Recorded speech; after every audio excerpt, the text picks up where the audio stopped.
Sup guys, Mooky here, and I'm back with another part of What If Izuku Was a Assassin? This is part 4. In the last part, Izuku let Stain go, and also gave him information on real heroes real false heroes. And not only that, he began taking a liking into Shoto. Over time, Shoto began opening up to Izuku, and gave him his backstory a little bit earlier. So, with that said, let's get into this. So, Izuku finally got the information that he learned from Shoto, and also Shoto even told Izuku about the hospital that his mother was staying at, wanting to know more about Rei Todoroki and get information and get more information on Endeavor as Izuku tries his best to get into the hospital, but no avail since he's not biological family to Shoto's mother.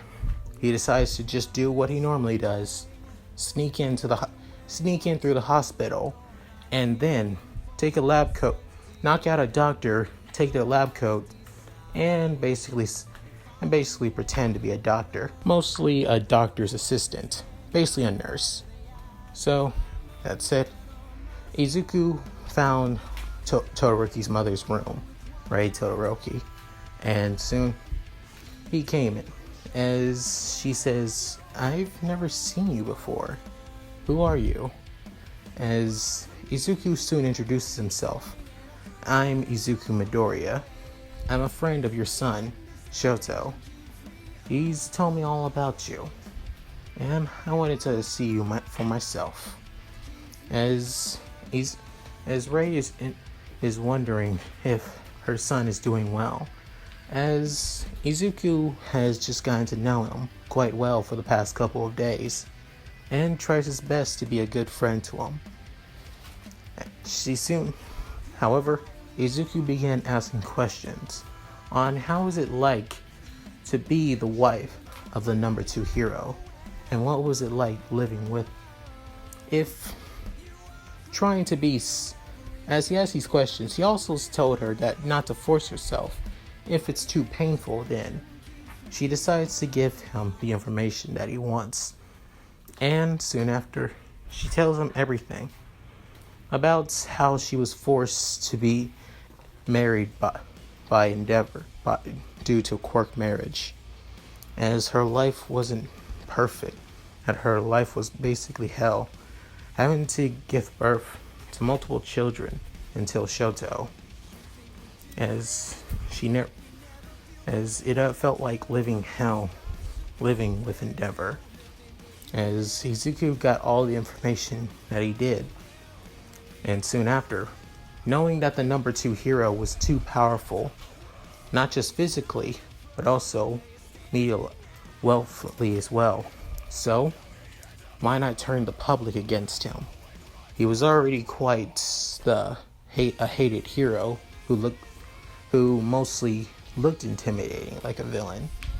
So, why not make him painted out to be a villain in hero's clothing? And then he'll take him down himself. As Izuku says, "I see. Your son. I asked your son to come and visit you one day. I know it seems like it may not happen, but I can tell that Shoto has changed. Seeing that he's already made a friend, I think he'll see you pretty soon." After he gives off a little smile, Izuku leaves the room, and soon now has everything he needs to bury Endeavor popularity forever. Soon after, Izuku was about to head back after switching out of his disguise, leaving the hospital and heading back to his hotel room, until he realized that he needed to working with Shoto, trying to get information from Shoto, has left him quite a bit out of shape since he hasn't been killing villains and heroes in the past couple weeks. So he decided to take up the mantle. As he hears a scream coming from an alleyway right beside an abandoned building. Believing that the heroes could handle it, he decided to just take a good vantage point and from the rooftops. As he soon sees a girl with blonde hair and messy buns killing a man from the outside and soon devouring his blood, drinking his blood. Izuku seeing this, he says, "So, a crazy female villain. Huh, I don't deal with these in a while. So, should be an easy kill to get back into shape." He soon jumps down. As he was about to stab her, she soon basically backflips and moves from Izuku. As he soon realized that she moved, he used one of his knives to skid down the wall to make sure that he didn't hurt himself. As soon after, the girl with the messy buns tries to stab him. As Izuku dodges it, trying to slash her in the process, as she blocked his attack with her own knife. Izuku saying, "Oh, or not. I didn't expect to see a villain that had no name have this much of a fight." As he soon says, you're that Reaper. I thought you would be older." As Izuku says, "Well, appearances aren't everything, you know. You don't judge a book just by how the media point you out to be." The girl soon says, "Oh, I agree." As she's saying, "It's how, you look kind of cute if the way I look at you now.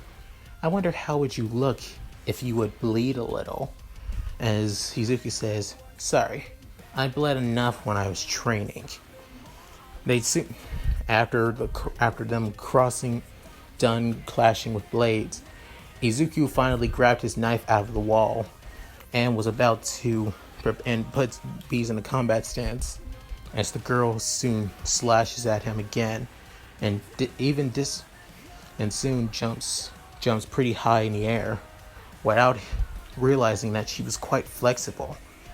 I have no idea how a nobody like this is almost on the level of a mid-level assassin. After that, Izuku dodges her from slashing him down, backflipping a little bit, and decides, "Alright, screw this." And was about to pull out his gun until he sees that the girl was already in front of him and stabs him right through the gut. As he says, "Well, shit, I didn't expect that." As she soon pulls the knife out, Izuku soon bleeds, but isn't too bad. But as she's wondering, just seeing you bleed is kind of fun. I wonder what you look like if you were cut up a little bit more. Izuku feels more just annoyed that he's been stabbed instead of on the wound hurting. As Izuku realized, I've been through worse. This little stab wound isn't enough to take me down." The girl soon blushes even more, saying, "You really are strong. I think I'm liking you even more, just from one appearance."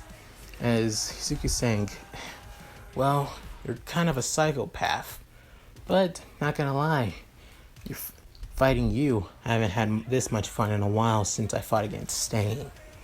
Why don't the two of us fight somewhere a lot more private?" After that, realizing that the heroes might show up, she soon agrees and they go into the abandoned building. Soon after, the heroes soon show up as they begin inspecting the area, wondering on what's happening. As they see blood, believing that that the corpse may have been taken, or it's just the corpse of one of the civilians that the girl has already killed. After two of them keeping their breath, Izuku feels a little bit embarrassed having a girl kind of the same age as him, really close to him. The only girl that was close to him, being as close to him, was Tsubaki, who he thinks of almost like a sister. And as the heroes leave, Izuku finally takes a deep breath and was about to leave until he realized that the girl's knife was already close to his neck.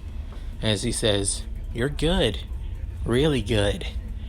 I didn't expect you to have me at a point, while also me trying to keep you out of sight." And she says, "Well, I had my practice." As Izuku saying, "But not enough practice, don't you think?" As his gun is pointed right at her heart, straight at her heart. As she soon realizes, "You really are good. You know, even if you slit my throat, I could still kill you in an instant with my gun pointed right at your heart after all." As she says, then I guess who would die first? Me or you?" As Suki's saying, "You know, this is really fun. You say, what's your name, girl?" As she says, Himiko Toga. As Izuku sides, "Toga, you're not like these low-level villains that I've killed just for the fun, just to clean the streets and society of filth. So, what's your story, girl?" As she says, "Well, my life is kind of simple and tragic. I was a girl that kind of liked cute things, like blood and things being hurt. So, my parents didn't like that. So they told me to suppress this side of me. And soon after, they kind of treat me like I was a burden and hated me. So I decided to just leave. Tired of wearing a fake mask to fit in for society and just be myself. Well, so, what about you? What's your name, really, Mr. Reaper?" As Izuku saying, "None of that Mr. crap. Just call me Izuku Midoriya. And to me, you're just as much of an equal like Stain and all the other assassins I trained with. So, why don't we just stop this for now?"